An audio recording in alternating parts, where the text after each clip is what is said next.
ओम तव कथामृतं तप्तजीवनं कविभिरीडितं कल्मषापहं श्रवणमङ्गलं श्रीमदाततं भुवि गृह्णन्ति ये बुरिदा जनाः। শ্রী ভগবানের অশেষ কৃপায় আবার আমরা সমবেত হয়েছি শ্রী শ্রী লাট্টু মহারাজের স্মৃতিকথা শ্রী চন্দ্রশেখর চট্টোপাধ্যায় বিরচিত এই গ্রন্থ থেকে পাঠ এবং আলোচনার উদ্দেশ্যে। আমরা পড়ছি ঠাকুরের সমাধি এই মহাপর্বে। সেখানে এই ঠাকুরের সেই বিখ্যাত উদাহরণটি সেটি তিনি বলছেন যে ব্রহ্মজ্ঞান যখন হয় তখন কীরকম হয়। যে চার বন্ধুতে বেড়াতে বেড়াতে পাঁচিল ঘেরা একটা জায়গা দেখতে পেল, খুব উঁচু পাঁচিল। ভিতরে কি আছে দেখবার জন্য সকলে বড় উৎসুক হলো। পাঁচিল বে একজন উঠল, উকি মেরে যা দেখলো তাতে অবাক হয়ে হা হা বলে ভেতরে পড়ে গেল। আর কোনো খবর দিল না। যেই ওঠে সেই হা হা করে পড়ে যায়। তখন খবর আর কে দেয়? ঠাকুর অবতার পুরুষ এবং সাধারণ মানুষের সঙ্গে ব্রহ্মজ্ঞানী যে 21 দিনের যা শরীর ত্যাগ হয় তার সঙ্গে তুলনা করতে গিয়ে আরও একটা উদাহরণের সঙ্গে দিয়েছেন। এর মধ্যে কেউ তিন বন্ধু উঠেছিলেন, তারা ওদিকে লাফ দিয়ে পড়ে গেল, আরেকজন ফেরত এলো, সে এদিককার খবর দিতে এলো, আমাদের জানাতে এলো যে ওই প্রান্তে একটা আনন্দের জায়গা আছে। ঠাকুর আরও উদাহরণ দিয়েছেন, বলেছেন কেউ আম খেয়ে মুখ মুছে ফেলে, কেউ আম সকলের ভেতরে ভাগ করে খায়। 3 নম্বর হচ্ছে কেউ মাটি খুঁড়ে ঝুড়ি কোদাল বালতি ফেলে দেয়, কেউ সেটা গুছিয়ে তুলে রাখে পরবর্তীকালে যারা আসে। আমরা সাধারণ মানুষ যারা ভগবানকে পাই, আমরা যাতে ব্রহ্মজ্ঞান হয় আমরা তাতে ডুবে থাকি, তার থেকে ফিরে আসার অবস্থা আমাদের থাকে না। সাধারণ অবতার পুরুষ এবং সাধারণ মানুষ এবং অবতার পুরুষের মধ্যে এইখানেই ফারাক। অবতার পুরুষ আবার ফিরে আসেন, বা অবতার পুরুষের সঙ্গীরা তারা ফিরে আসেন এবং ফিরে এসে জগৎ কল্যাণে কাজ করেন। লক্ষ্মী দিদি বলছেন আমাকে তামাক কাটা করলেও আমি আসবো না। ঠাকুর বলছেন বললেই হবে? সেই সবাইকে একসাথে আসতে হবে, এক জায়গায় টান পড়লে সবাই একসঙ্গে চলে আসবে। এইখানে আমরা শেষ করেছিলাম। ভক্ত ঠাকুরকে প্রশ্ন করছেন। কাশীতে একজন ভক্ত একদিন লাট্টু মহারাজকে জিজ্ঞাসা করেন, মহারাজ ভাবে আর সমাধিতে কোথায় ফারাক?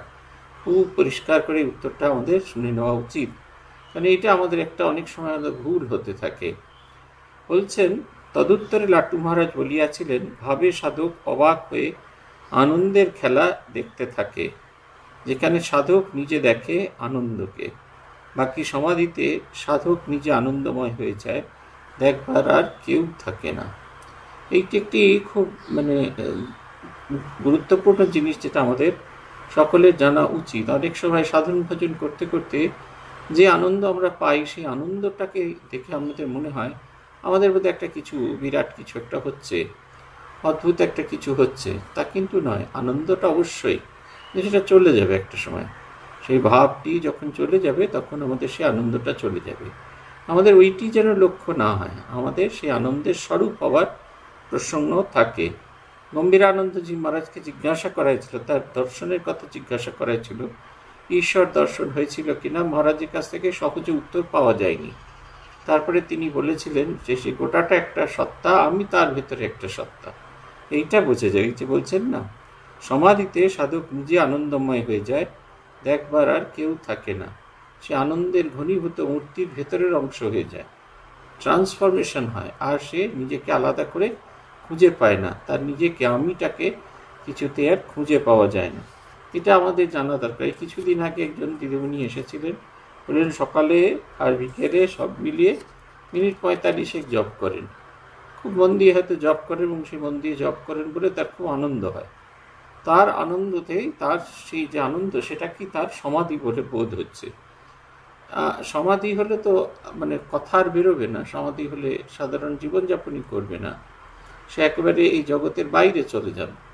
কিন্তু তিনি ভাবছেন তিনিও বোধহয় ঠাকুরের মতো অবতার পুরুষ যেরকম হয়, সমাধি থেকে নেমে এসে আবার যেমন মাছের ঝোল ভাত কালিয়া রান্না করবেন, স্কুলে গিয়ে পড়াবেন, মেয়েদের পরীক্ষার খাতা দেখবেন, সবই তার হতে থাকে। হতে পারে এরকম হয়, আমি জানি না বলে বলছি না। তো তিনি তার সেই অভিজ্ঞতার কথা তার ছেলে মেয়েদের সঙ্গে ভাগ করে নিতে চেয়েছিলেন। তার ছেলেমেয়েরা কিছুতেই ভাগ করতে, তার সঙ্গে কথা বলতে চাননি। কারণ তার ভেতরে সেই যে সাধন, যে গৌরব, সাধন ভজন করার ফলে তার যে অনুভূতি হচ্ছিল, সেই অনুভূতির ফলে তিনি বোধ করছিলেন এই জগতে সবাই দ্বিতীয় শ্রেণীর সাধক এবং তিনি প্রথম শ্রেণীর সাধক। সেটা তার কথাবার্তা, আচরণ সব কিছু থেকে বোঝা যাচ্ছে। এই কারণে তারা খুব একটা উৎসাহ খুঁজে পায়নি তার সঙ্গে কথা বলার।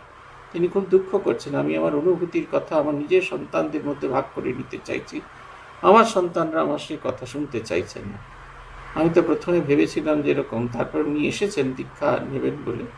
আমি বললাম এই যে ওনার সঙ্গে একজনকে নিয়ে এসেছেন, তিনি তাকে, তার সেই বন্ধুকে তিনি তার অভিজ্ঞতার কথা বলেছেন। তখন তিনি অন্য জায়গা থেকে কোথাও দীক্ষা নিয়েছিলেন, তাই তিনি বুঝেছেন এইখানকার দীক্ষার পাওয়ার শক্তিটা বেশি।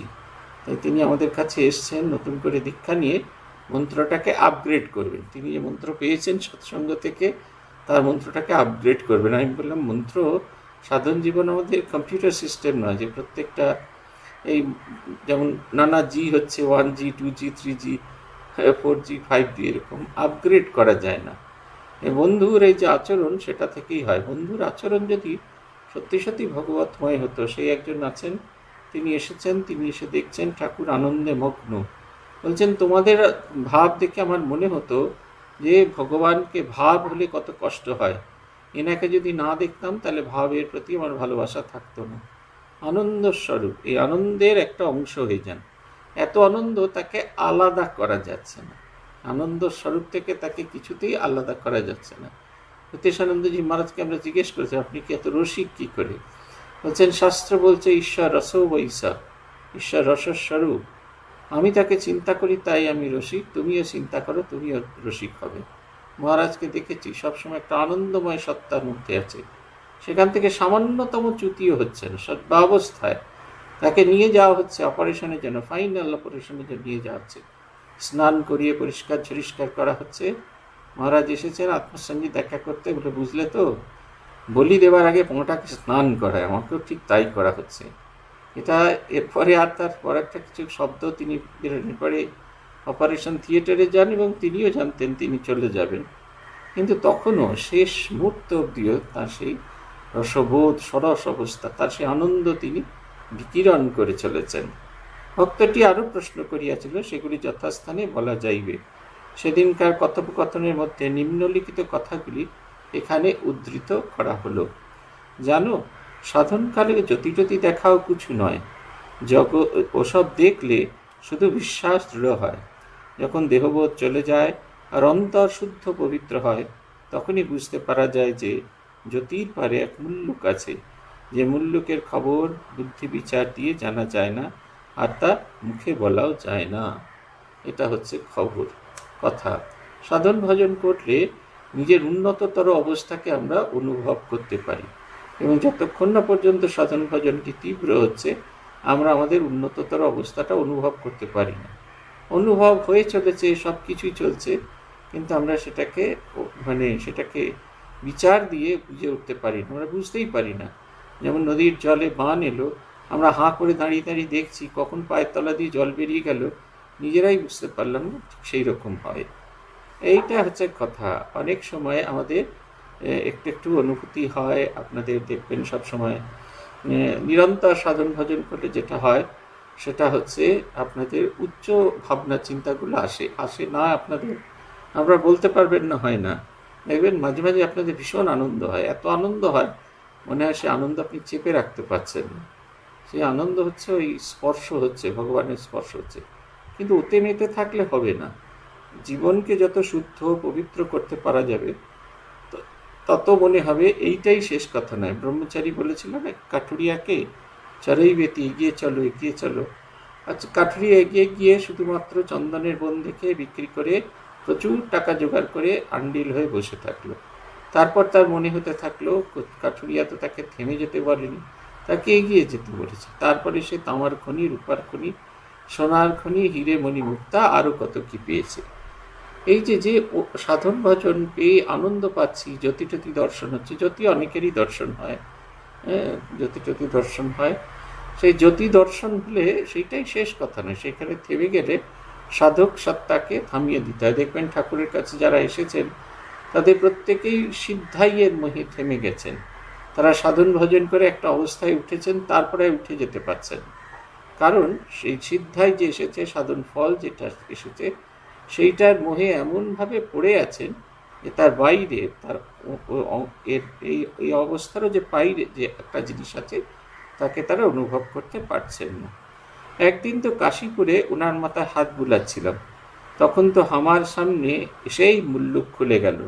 সেই মুল্লুক যা দেখেছি তা চোখ ধরতে পারে না, যা আস্বাদন করেছি তা জিভ দিতে পারে না, কিন্তু প্রত্যেকটি অনুভব করেছি। এই যে যা চোখ নিতে পারে না, যা জিভ নিতে পারে না, এর অর্থটা কি না, এটা অন্য কাউকে প্রকাশ করা যায় না। ভালো খাবার খেলে যেরকম আপনি অন্য কাউকে প্রকাশ করতে পারেন না আপনার সেই খাওয়ার ভেতরে কি আনন্দ আছে, ঠিক সেই রকম সমাধি হলে যে আনন্দটি হয়, সেই আনন্দটি অন্যের কাছে বলা যায় না। ভক্ত জিজ্ঞেস করছেন, এরা কি কোনোদিন সেই মুলুকের খবর পেয়েছিলেন মহারাজ? লাট্টু মহারাজ বলছে, না, हमने এর আগে সে মুলুকের খবর পাই নাই। ভক্ত বলছে, এর আগেও তো জ্যোতি দেখেছিলেন, মূর্তি দেখেছিলেন, সেসব থেকে কি সেদিনকার কিছু পৃথক হয়েছিল? লাট্টু মহারাজ বলছে, দেখো, এসব কথা জিজ্ঞাসা করতে নিন, কারো কাছে বলতেও নি। তোমার যদি সে মুল্লুকের খবর জানতে ইচ্ছা থাকে, এখন থেকে নাম জপ কর, ধ্যান ধারণায় ঢেকে যাও।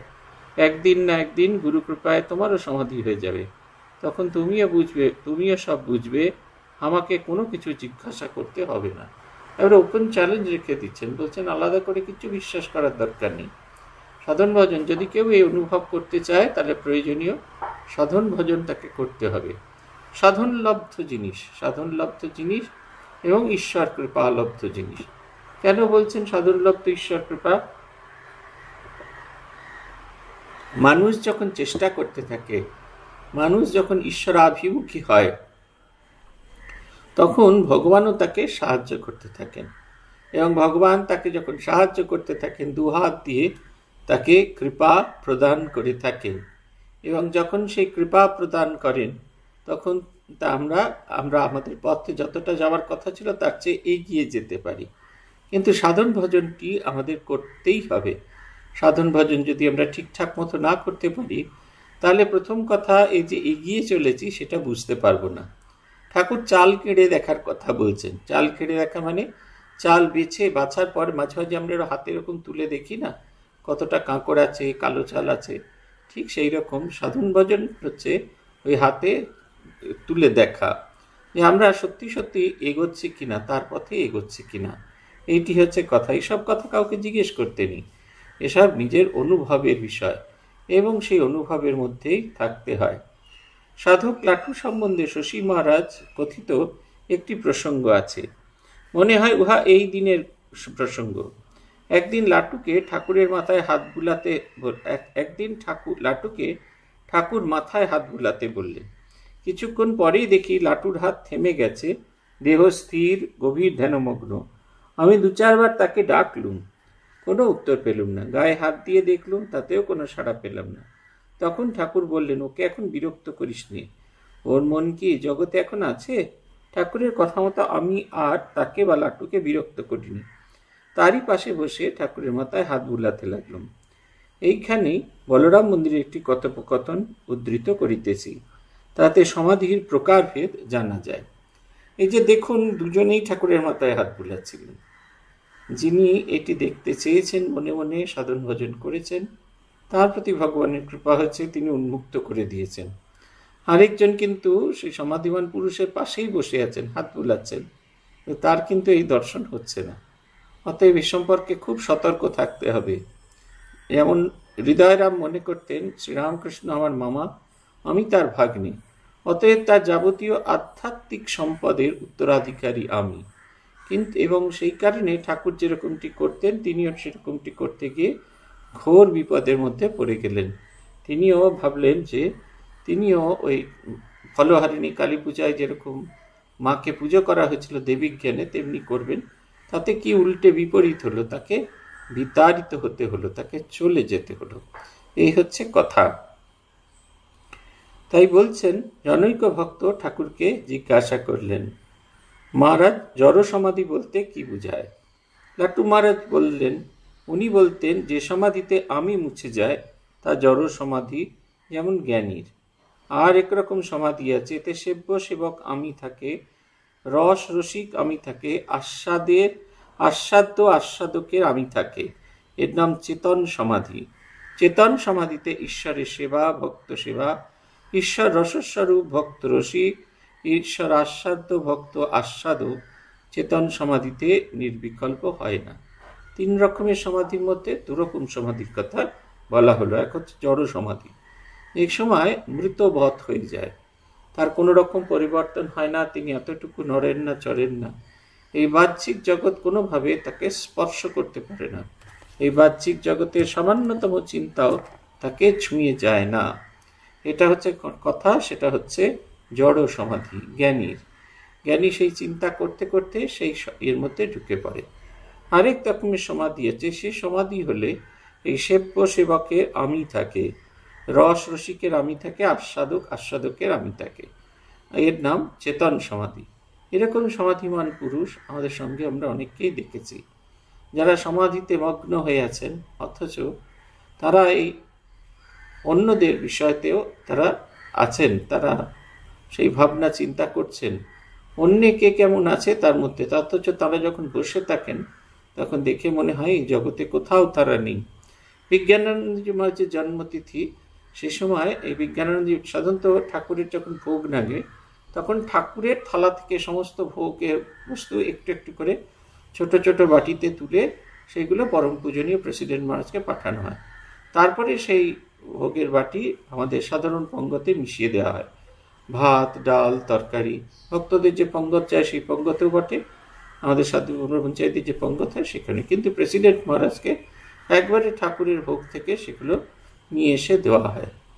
বিজ্ঞান মহারাজের জন্মতিথি ছিল, সেদিন অনেক রকমের রান্না হয়েছে, ঘি ভাত, নানা রকমের তরকারি, এই সমস্ত রান্না হয়েছে। তাই একটা থালায় হচ্ছে না, 2টো থালা লাগবে।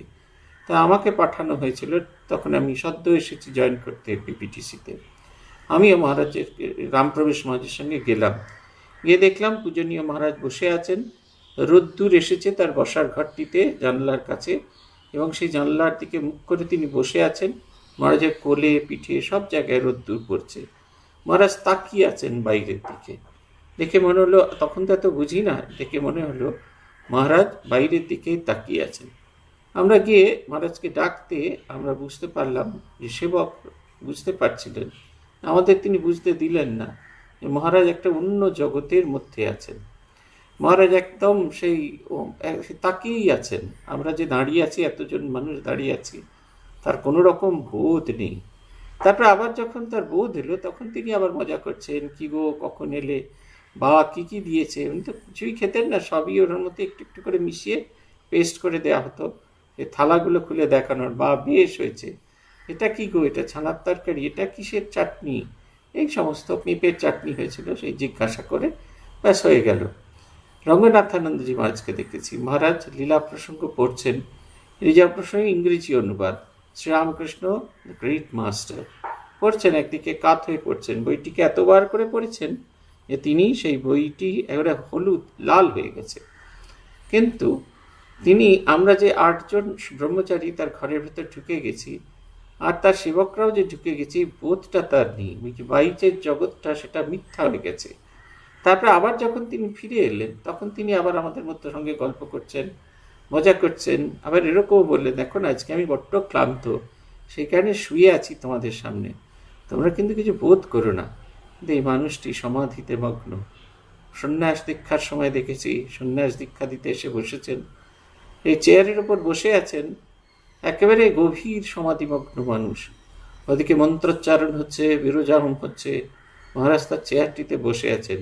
মহারাজকে ডাকতে পারছি না, ভয় লাগছে যে মহারাজকে ডাকলে বোধহয় আমার অপরাধ হয়ে যাবে। তিনি যেন তার সেই ভাবের ভেতরে ডুবে আছেন, পাথর থেকে কেটে নেওয়া একটা মূর্তির মতো তাকে মনে হচ্ছে। এই জিনিস আমরা দেখেছি। এরপরে তিনি বলছেন নির্বিকল্প সমাধির কথা। তোমার মতো ছেলে মানুষ তো আমি দেখিনি। সমাধির কথা কি মুখে বলা যায়? সমাধির কথা কি মুখে বলা যায় কি যে হামনে তোমাকে নির্বিকল্প সমাধির কথা বোঝাবে? আর ওসব কথা কেউ কাউকে বলতে পারে না। উনি বলতেন নির্বিকল্প সমাধিতে মানুষ 21 দিন থাকতে পারে, তারপর দেহত্যাগ হয়। সেখান থেকে ফিরে আসতে প্রায় কেউ পারে না। যারা অবতার বা ঈশ্বর কোটি, তারাই শুধু নির্বিকল্প হবার পর জীবের উপকারের জন্য, লোকশিক্ষার জন্য নেমে আসতে পারেন। একবার তো কাশীপুরে লোরেন ভাইয়ের ওই রকম সমাধি হয়েছিল। নিরঞ্জন ভাই তাই না দেখে ঠাকুরকে এসে বললেন, লোরেন বাবু মারা গেছেন, তার দেহ ঠান্ডা হয়ে গেছে। উনি অর্থাৎ ঠাকুর তো নিরঞ্জন ভাইয়ের কথা শুনে হেসে ফেললেন। যখন আবার লোরেন ভাইয়ের হুঁশ হলো, তখন নিজের দেহ নিজেই খুঁজে পাচ্ছেন না। সামনে একজনকে দেখে বললেন, আমার শরীর কোথায়? সেই লোকটি তখন তার গায়ে হাত দিয়ে দেখিয়ে দিলে, এই যে।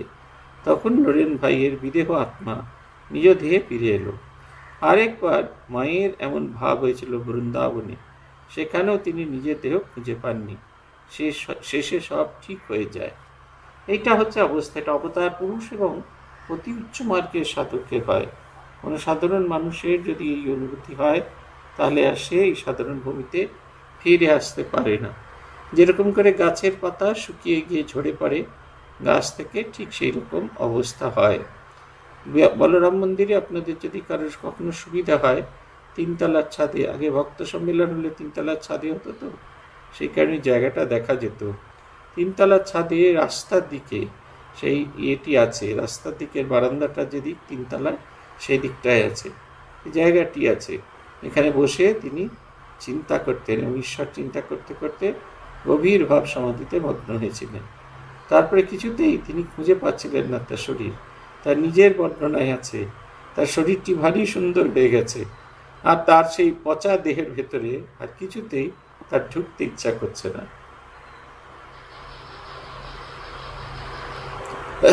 এইটির কথা আমরা আছি বর্ণনা, সে জায়গাটিতে পাথর দিয়ে বাঁধিয়ে রাখা আছে, সেইটি দেখা যায়। এই রকম অবস্থায় মানুষ কিছুতেই নিজেকে খুঁজে পায় না। সাধারণ মানুষের এরকম অবস্থা হলে 21 দিনের মধ্যে শরীর চলে যায়। আর অবতার এবং ঋষিকল্প পুরুষরা তারা নেমে আসেন, মানুষের কল্যাণে সাহায্য করেন। সমাধির এই সব প্রকারভেদ শুনিয়া এবং পরবর্তীকালে লাটু মহারাজকে দেখিয়া, লাটু মহারাজের সম্মুখের কথা শুনিয়া আমাদের ধারণা হয় যে লাটু মহারাজ কাশীপুরে চেতন সমাধি প্রাপ্ত হইয়াছিলেন। যে কোনো সমাধি, চেতন বা জ্বর প্রাপ্তির পথে সাধকের কতগুলি অলৌকিক শক্তি, শাস্ত্রে যাকে সিদ্ধাই বা যোগ বিভূতি জন্মায়, তার মধ্যে অন্তর্যামিত্ব এবং অনাগত জ্ঞাতৃত্ব প্রধান। মনে হয় এই কালে তাহার এই সব শক্তি প্রকাশ পাইয়াছিল। একদিন তিনি নরেন্দ্রনাথকে কাশীপুর বাগানে বলিলেন, দেখ ভাই লোরেন, কেশববাবু টাউন হলে কিমন লেকচার করে, তুই ভাই ইমন লেকচার করবি, আর আমি তোর জন্য 1 পূজা জল নিয়ে বসে থাকব। এই কথাগুলি ভবিষ্যৎকালে সফল হয়েছিল। আমেরিকা থেকে একখানি পত্রে স্বামী বিবেকানন্দ লিখিয়াছিলেন, তাহার ইচ্ছা পূর্ণ হইতেছে। আমি এখন লেকচার দিয়া বেড়াচ্ছি। দুঃখ এই যে লেকচারের সময় লাটু ওইখানে হাজির থাকিতে পারিল না। শ্রী মহেন্দ্রনাথ দত্ত কথিত, কলকাতার লেকচারে লাটুর ভবিষ্যৎবাণী বর্ণে বর্ণে সত্য হয়েছিল। এটি হয়, এটি আমরা দেখেছি। অন্তর্যামিত্ব অদ্ভুত রকমভাবে অন্তর্যামিত্ব, কোনো কথাই বলতে হয় না, সেই কথা বললে দেওয়া যায়। আমাদের একজন সন্ন্যাসী প্রয়াত হন এবং সেই কারণে অস্বাভাবিকভাবে প্রয়াত হন। তার মনে হয়েছিল তার শরীরে ব্যাধি এসেছে, তাই তিনি ঠাকুরের সেবা ভালোভাবে করতে পারছেন না, এবং এতে তার মনে খুব গ্লানি হয়েছিল। ঠাকুর তাকে সঙ্গে স্থান দিলেন, তার জন্য এত কিছু করলেন, অথচ ঠাকুরকে তিনি ঠিকমতো সেবা দিতে পারছিলেন না। সাময়িক কিছু শারীরিক কষ্ট হয়েছিল, তাই তার মনে হয়েছিল এই পচা দেহ যা ভগবানের কাজে লাগছে না, তাকে ছেড়ে দেওয়াই ভালো। এই রাত্রির বেলা 9টা নাগাদ শরীর চলে যায়। তিনি আত্মহত্যা করেন, জলেতে ঝাঁপ দিয়ে জল সমাধি নেন। এবং অদ্ভুত ব্যাপার, তাকে যখন তুলে আনা হলো, খানিক বাদে, ঘন্টা 3 বাদেই খুঁজে পাওয়া গেল। একবারে দেখে মনে হচ্ছে সাধারণ মানুষ ঘুমোচ্ছে। এমনকি আমি এরকম জলে ডোবা মানুষ দেখেছি, শেষ মুহূর্তে বাঁচার জন্য হাত দুটোকে এমনি এমনি করে ওপরের দিকে তোলা থাকে, সেরকমও নেই, শান্তভাবে তিনি আছেন। তাকে সমস্ত কিছু করে পাঠানো হচ্ছে, আমাদের পোস্টমর্টমের জন্য পাঠানো হচ্ছে। মঠের জেনারেল সেক্রেটারি তাকে তার সিগনেচার লাগবেন। তখন মধ্যরাত্রির আমরা প্রভানন্দজি মহারাজের কাছে গিয়েছি। মহারাজকে শুধু একটু ফোন করা আছে, মহারাজ আপনার কাছে একটু আসবো। মহারাজ বললেন এসো। আমরা যখন তার ঘরে গিয়ে পৌঁছলাম, দেখলাম ঘরের আলো জ্বলছে এবং দরজার চিটকিনিটা খোলা আছে ঘরে। আমরা ভেতরে ঢুকতেই মহারাজ জিজ্ঞেস করলেন, অমুক কি আজকে আত্মহনন করেছে? তখন আমরা বললাম হ্যাঁ মহারাজ। আমরা বললাম কি করে জানলেন? বলে মন্দিরে দাঁড়িয়েছিল, মায়ের দিকে মুখ করে প্রার্থনা করছিল, আমার দেখে কেমন জানি মনে হলো। তিনি বিলাপ করতে থাকলেন যে আমার সেদিন সেই সময় এত তাড়া ছিল যে ফিরে আসতে হবে, মহারাজ কোথাও গেছিলেন, হয়তো দেরি হয়ে গেছিল। প্রেসিডেন্ট মাঝের সঙ্গে দেখা করে মাকে প্রণাম করে তিনি আবার অফিসে ফিরে আসতে চাইছিলেন।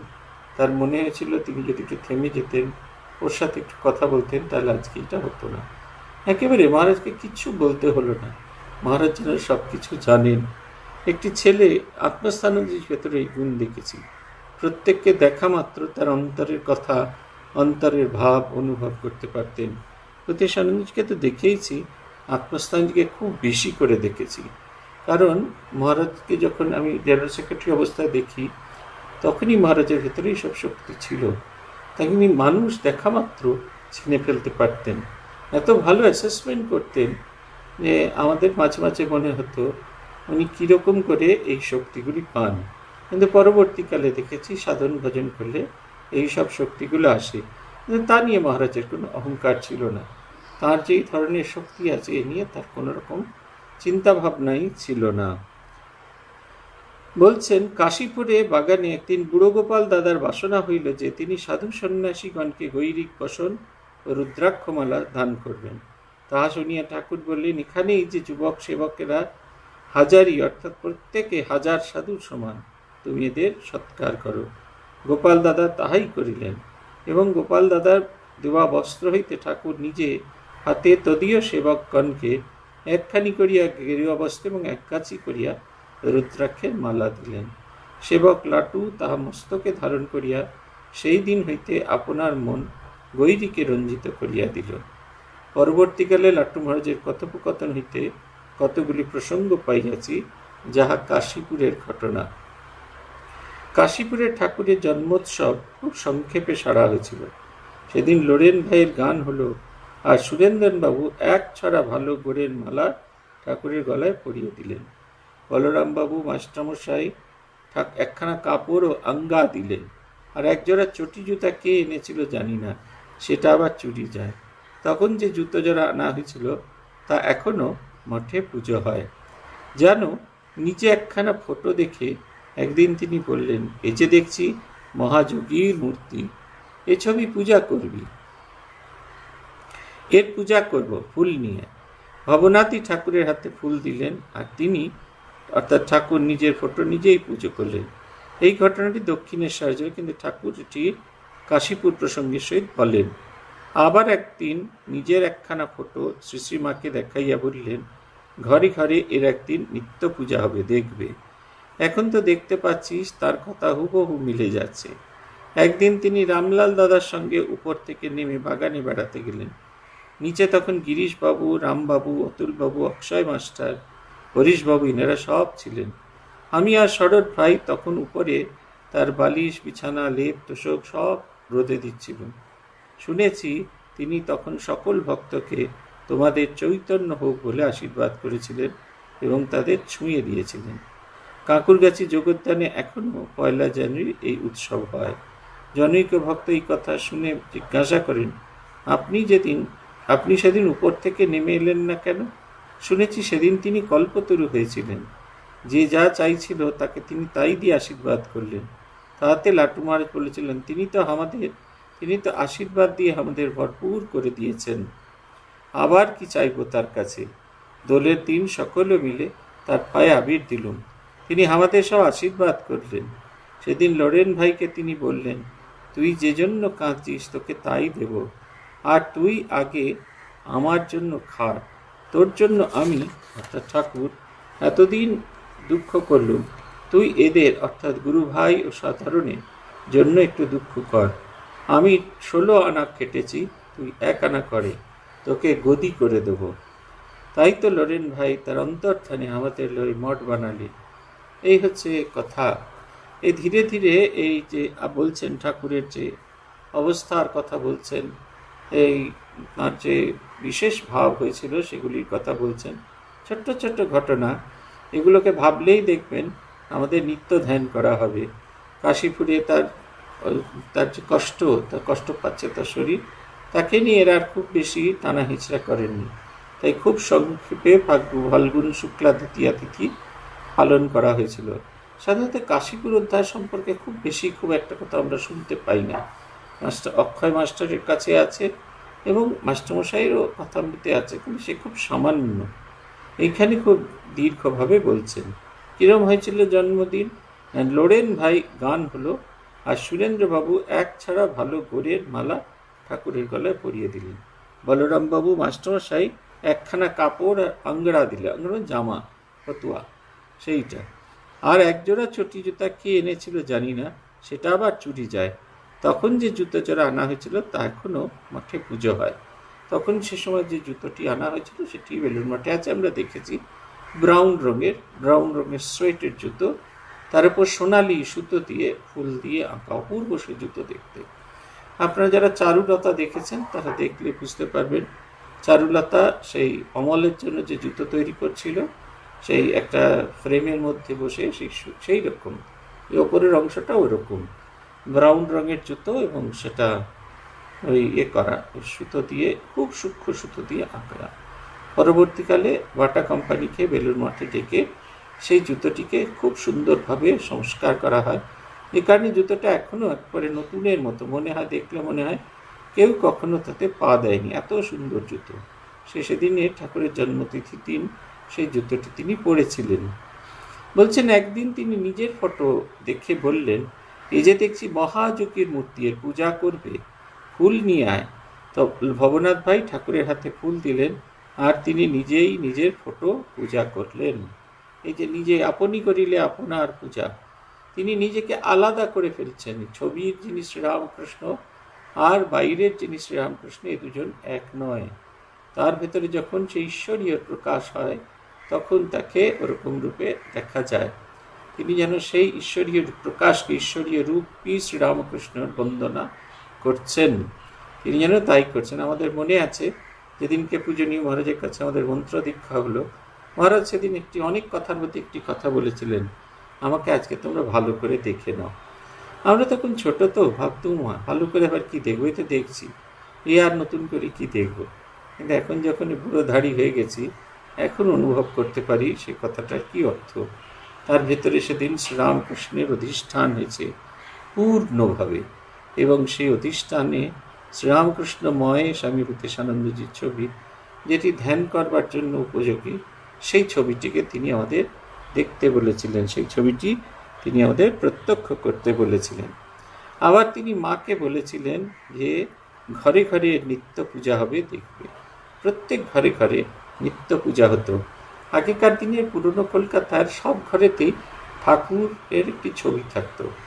এই যে আমাদের মহেন্দ্র ভট্টাচার্য, ওই হোমিওপ্যাথিক ওষুধ, তাদের মহেশ ভট্টাচার্য, তাদের যে ক্যালেন্ডার হতো তাতে সেই সবুজ ব্যাকগ্রাউন্ডে শ্রীরামকৃষ্ণের একটি ছবি থাকতো, এবং প্রত্যেক বছর এখনও ওই রকমই ব্যাকগ্রাউন্ডে ওই রকমই ছবি হয়, ওই রকমই ক্যালেন্ডার, ওপরে ঠাকুরের ছবি আর নিচে প্রত্যেক মাসের আলাদা আলাদা ডেট, বড় বড় ডেট দেওয়া ছবি এখনও সেই ক্যালেন্ডার হয়। সেই ক্যালেন্ডারগুলো যখন বছর শেষ হয়ে যেত তখন মানুষজন সেই ক্যালেন্ডারের ছবি সেটিকে বাঁধিয়ে বিভিন্ন ঘরে রাখতেন। আগেকার দিনের বাঙালি বাড়ি, প্রত্যেক বাড়িতে গিয়ে কোনো মনীষীর ছবি থাকুক না থাকুক, শ্রীরামকৃষ্ণের ছবি অবশ্যই থাকত। ঘরে ঘরে পুজো হচ্ছে। তারপরে তিনি যেদিনকে 1 জানুয়ারি তিনি সবাইকে কল্পতরু হয়ে সবাইকে কৃপা করলেন, সেই দিনের ঘটনাটি ভারী সুন্দর। এই উত্তরটা দারুণ। এই উত্তরটা যদি আমরা নিজেরা আমাদের ভেতরে অ্যাডপ্ট করতে পারি, তাহলে দেখবেন এ নিয়ে আমাদের আর কোনো দুঃখ থাকবেন না।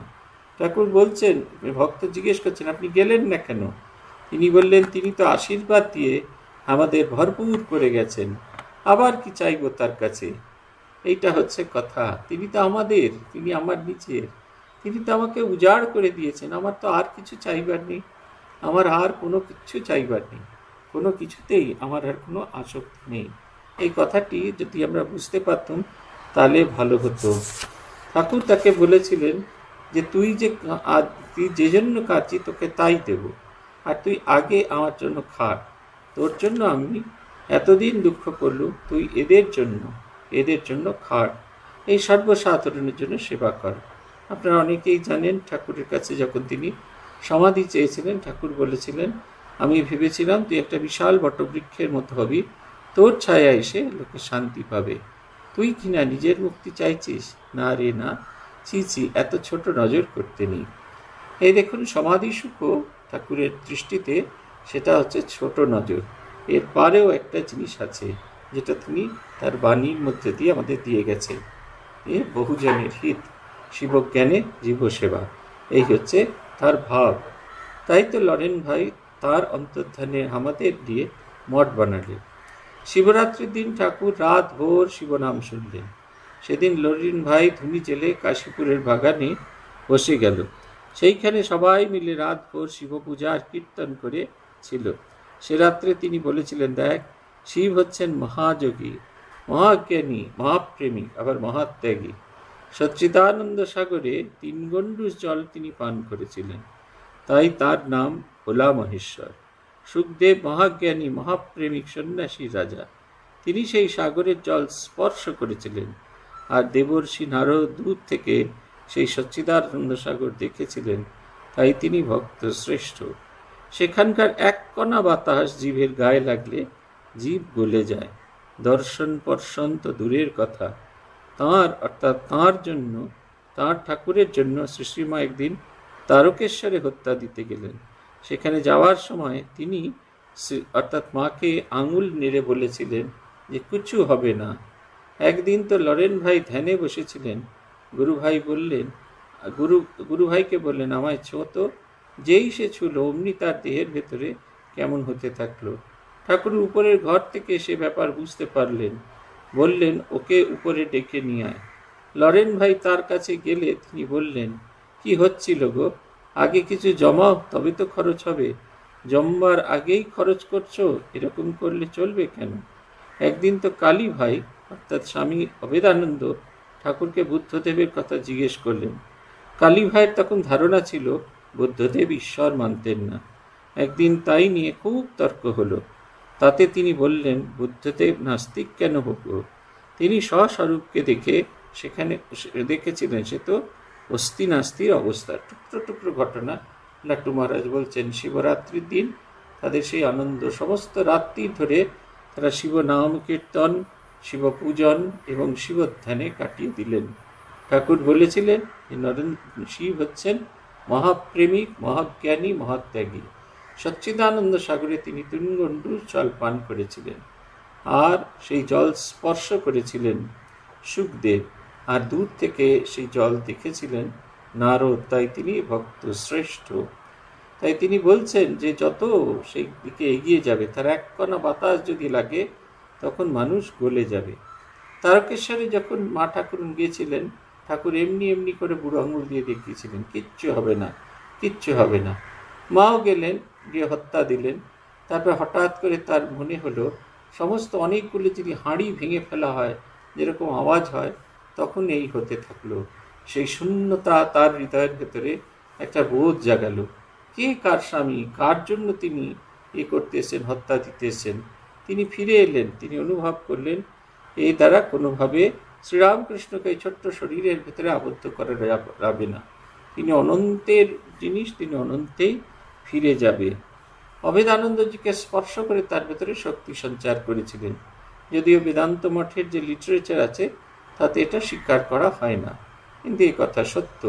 প্রথম দিকে যে লিটারেচার আছে সেখানে কথা বলা হয়েছে, পরবর্তীকালে এই কথাটা স্বীকার করা হয় না, কিন্তু এই কথা সত্য যে কাশীপুর উদ্যানবাটিতে ঠাকুর লরেন ভাই অভেদানন্দজি কালী ভাইকে স্পর্শ করে তার ভেতরে শক্তি সঞ্চার করেছিলেন। সেদিন ঠাকুর খুব বকেছিলেন, বলেছিলেন যে গাছে উঠতে না উঠতেই এক কাঁদি কিছু জমলো না, সাধককে দিয়ে দিতে থাকলে তারপর আর কিছু থাকবে না। একদিন অভেদানন্দজি তার সঙ্গে বুদ্ধদেব নাস্তিক হয়ে গেছিলেন, এই তর্ক করতে থাকলেন। ঠাকুর কি সুন্দর উত্তর দিলেন। তিনি যে স্বরূপকে দেখেছিলেন, যেখানে অস্থি নাস্তির মধ্যের অবস্থা। নিজের আমাদের স্বরূপকে দেখলে এই জগতের অস্তিত্ব যেরকম সম্পর্কে আমাদের জ্ঞাত হয়, আবার এই যে চোখে যা দেখছি সেগুলি যে মিথ্যা সেটি প্রতীত হয়। এই জগৎটি সত্য, আবার এই জগৎটি সত্য নয়, এই দুটির মাঝখানে তার অবস্থান হয়। রামবাবু একদিন কাশীপুরে ঠাকুরের কাছে যেতে চাইলেন। নিরঞ্জন ভাই তাকে যেতে দিল না। তখন তিনি রামবাবু আমাদের হাতে কিছু মিষ্টি আর মালা দিয়ে বললেন, ওরে এগুলো ওপর থেকে প্রসাদ করে নিয়ে এনে দে। এমন করে বলতে শুনে আমার মনে বড় দুঃখ হলো। আমি তো নিরঞ্জন ভাইকে বললাম, ওনাকে উপরে যেতে দাও না ভাই, আপনা আপনির মধ্যে এসব নিয়ম কি জারি করতে আছে? আমাদের কথা নিরঞ্জন ভাই তখন কানে তুলল না। আমি তাই বললুম, শ্যামপুকুরে সেদিন দানাকালী বিনোদিনীকে সাহেব সাজিয়ে নিয়ে এসেছিল, তুমি তাকে ছেড়ে দিতে পারলে, আর এনার মতো লোককে ছাড়তে পারলে না? নিরঞ্জন ভাইয়ের তখন কি মনে হলো, রামবাবুকে বললেন, আপনি উপরে যান। সেদিন উপরে যেতে উনি মাথায় হামায় বললেন, দেখ, কারুর কখনো দোষ দেখবি নি, লোকের কেবল গুণ দেখবি। তার কথা শুনে আমার বড় দুঃখ হলো। আমনে ফিন নিরঞ্জন ভাইয়ের কাছে এসে বললুম, ভাই, আমার মতো মুখ্যুর কথায় দুঃখ করিস নি। এই হচ্ছে ছোট্ট ছোট্ট ঘটনা। কাশীপুরে তখন ঠিক হয়েছিল যে ঠাকুরের কাছে আর কাউকে যেতে দেওয়া হবে না, কারণ তাদের মনে হয়েছিল যে ঠাকুরকে স্পর্শ করে করেই তাদের ঠাকুর শ্রীরামকৃষ্ণদেবের এই ব্যাধি হয়েছে, তাকে কিছুতেই যেতে দেওয়া হবে না, এরকম ঠিক হয়েছিল। সেই কারণে এইসব নিয়ম কানুন জারি হয়েছিল। নিরঞ্জন ভাই তাই আটকাতে তাকে তিনি বলেছিলেন যে নটি বিনোদিনী পুরুষ সেজে গেছিল, তখন তুমি তাকে যেতে দিলে, যিনি বেশ্যালয় থেকে এসেছিলেন তাকে যাওয়ার সুযোগ দিলেন, এর মতো মানুষকে তুমি যেতে দিচ্ছ না। তিনি তো নিজেকে গুরু বোধ করেছিলেন। তারপরে উপরে যখন গেলেন, ঠাকুর তার সেই অহংকারকে ভেঙে চুরে তছনছ করে দিলেন। বললেন যে অপরের দোষ কখনো দেখবে, অপরের দোষ দেখলে সমস্যা তৈরি হবে। তিনি এসে আবার এই দুটো জিনিসই কিন্তু খুব ইম্পর্টেন্ট, দোষ করা আর দোষ স্বীকার করার দুটোর ভিতরে, বিশেষ করে দোষ করার পরে দোষ স্বীকার করার মতো ক্ষমতা এটা সাধক না হলে হয় না। আমরা তখন ছোট সঙ্গে এসেছি। একদিন একজন সাধুর কাছে খুব বকুনি খেলুম, নাম ভ্রান্তি। আমাদের যে ব্রহ্মচারী ছিল তার নামও শ্রীনিবাস, আর ট্রেনিং সেন্টারে যে ব্রহ্মচারী আসলে যে গোলমালটি করেছিল তার নামও শ্রীনিবাস। দুই শ্রীনিবাসই আর সঙ্গে নেই। তা আমাদের একজন সহকারী সম্পাদক, তিনি খুব ধমক দিলেন, এবং আমি যেহেতু মনিটর বর্তা, আমিও সেই ধমকের ভাগিদার হলাম। রাত্রে আমরা যখন আত্মস্থানন্দজিকে সঙ্গে ক্লাসে যেতাম, মহারাজের পা টিপতাম আমি বসে বসে। মহারাজের পায়ে হাত দেওয়া মাত্র মহারাজ বলছেন, কি ব্যাপার রে, আজকে সব ডাউন, আজ সব গোলমেলে মনে হচ্ছে। তখন শ্রীনিবাস হাওয়া করে সব ঘটনা বললেন। মহারাজ শুনলেন, এসব নিয়ে কিছু বললেন না, শুধু রবীন্দ্রনাথ একটি কবিতার উল্লেখ করলেন, একটা গানের একটা অংশ, তোমার এ ভবে মম কর্ম যবে সমাপন হবে হে, ওগো রাজ ও একাকী নীরবে দাঁড়াবো তোমার সম্মুখে।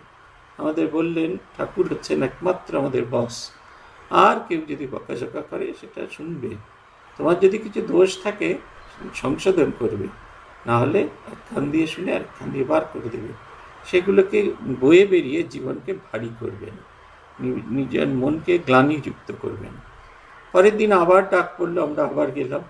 মহারাজ বকেছিলেন, তিনি আমাদের বললেন, দেখো ভাই, একটা ভুল হয়ে গেছে, নাম বিভ্রাটে একটা ভুল হয়ে গেছে, ট্রেনিং সেন্টারে শ্রীনিবাসকে বকার জায়গায় তোমাকে করে ফেলেছি। আর আমাদের 2টি করে লজেন্স দিয়ে বিদায় করে দিল। সেই দিন রাত্রিরেও আবার সেই কথাটি মহারাজকে বলা হলো। মহারাজ ভারী সুন্দর কথা বললেন, ওর যে বয়স, তোরা যখন জন্মাসনি তখন ও সাধু হয়ে গেছে, ও যদি তোদের কাছে ক্ষমা না চাইতো তাতেও কিচ্ছু এসে যেত না, কিন্তু এইটা হচ্ছে সাধুত্বের গুণ, যে শিখে রাখা। আজকে ভুল করাটাও যেরকম খুব স্বাভাবিক, তার চেয়েও বেশি স্বাভাবিক হচ্ছে ভুল স্বীকার করে, ভুলকে বোধ করে সেটা স্বীকার করে নেওয়া। আমার ভুল হয়েছিল ভাই, আমার এর দ্বারা আর কখনো হবে না। এই যে ছোট্ট ছোট্ট ঘটনায় ঠাকুর আর সেদিনকার ঘটনায় এই রকম আমাদের হতে থাকলো। লাট্টু মহারাজ একটা একটা করে ঘটনা, বহু ঘটনা টুকরো টুকরো টুকরো করে এই অধ্যায়তে পরপর পরপর আছে। আজকে আমরা এখানেই থামবো। শ্রী ভগবানের কৃপা হলে আবার আগামী দিন এই বিষয় নিয়ে আমাদের পাঠ আলোচনা হবে। ওম প্রণতানাম প্রসীদত্বম দেবী বিশ্বার্তিহারিণী त्रैलोक्यवासिनामित्ये लोकानां वरदा भव। ओम शांति ओम शांति ओम शांति। हरि ओम तत्सत्। श्री रामकृष्णार्पणमस्तु।